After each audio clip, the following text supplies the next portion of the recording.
काल गणपती बुडवायला गेली होती का मग? हा ना, किती नाचली मग? खूप नाचली. खूप नाचली.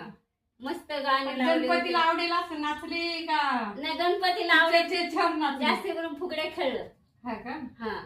फुगड्या काल खेळल्या. इथून 1-2 रस्त्याने गेले ना गणपती, तर काय रान हो मुंबई की रान हो, बापरे. गणपतीची आणि गाणी, काय त्याच्या पुढे ते पोरं नाचत होते. गणपतीची गाणी लावले होते. आहे ना, दारू पिलेलं.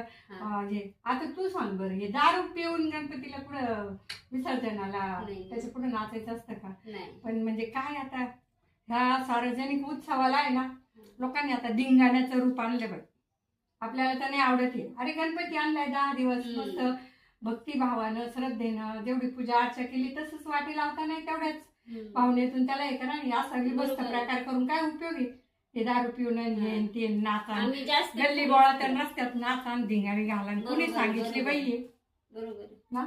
एक म्हणजे हा मी गेले होते, मी नाचले. काय नाचली ना. मग कोळी गीत होती, गणपतीची गाणी होते, शिवाजीचं होतं. कसं गणपती पुढे लेझिम खेळावं, परत फुगड्या खेळावं, नामस्मरण घेत चालावं, ढोल ताशे पण चांगले.